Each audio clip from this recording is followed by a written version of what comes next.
Hello everyone, James Junta, your favorite hypnotherapist, and I love my work. You know, whenever clients come to see me, we always go into trance. First, we spend some time talking about their issue, how they feel about it, what they would like to have.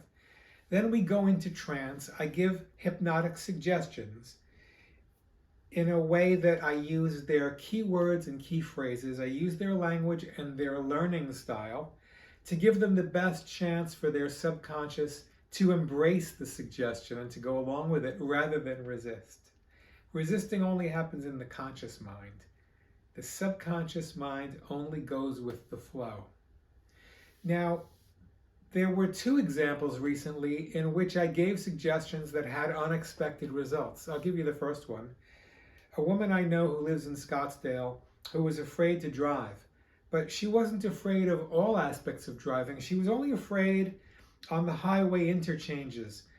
Out here in the Phoenix area, you will exit the highway and then it might go up a ramp and then curve over to the left and it goes over the roadway to your next destination. Well, she was afraid of that part of the drive where she was going up the ramp and curving. It was that combination of incline and curve. She felt that she would lose control of the car and the car would fall off the ramp. Well, if you've ever been out here or really anywhere in the country, there are guardrails. It's impossible to crash your car off a ramp, even if you try. The worst you'll do is total your car and get hurt, but that car is not leaving the ramp, no matter what you do. Well, of course, I didn't laugh at her. I wasn't critical of her issue. This was very real to her. We did the trance.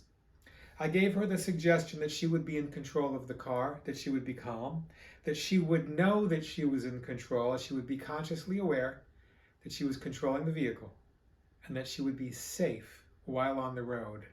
I made the suggestions very general. I said nothing about inclines and curves and ramps and interchanges. I kept it very general using her own learning style. Well, when she came in for the follow-up session, she told me that that fear had gone away. She was now in command of the car wherever she went. But there was another unexpected result. She told me in that second session something that she didn't say in the first session. She was also afraid of staircases. Not all staircases. The public staircases, like in some apartment complexes, where the runners are not connected vertically to the risers.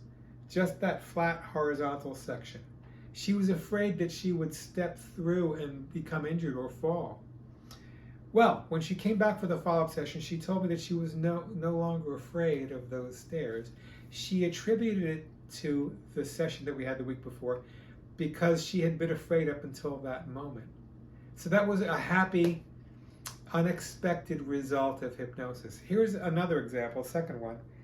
There is a doctor here, another woman, a little younger, who is a professional, operates a professional practice, a busy one. She has a small staff. It's a beautiful office. It's a suite of rooms. And she has a husband and young children, so she has a lot to do. And she told me one of the complaints was, I have no time. She said to me several times, I have no time.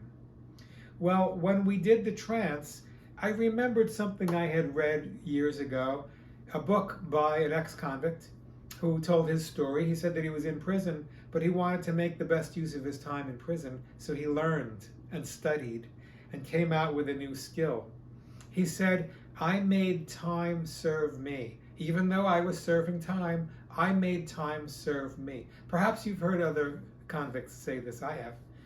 So when we did the session, the hypnotic suggestions that I used were, you are in command of time. You are the master of time. Time serves you. Time is your servant. Time will do as you wish. That kind of thing. And these are very general.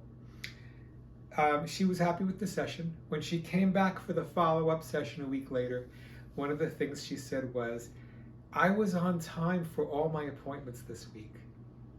Now, I regard that as her success because when you're on time all the time, you feel like you have plenty of time. It's when you're late habitually that you feel that you have no time. Therefore, as a result of the session, as a result of her being punctual, And I said nothing about punctuality. I didn't use that word at all. As a result of being punctual all week, she felt that she had gotten what she needed. She was now in command of time, in command of her calendar, and time was serving her. See you next time.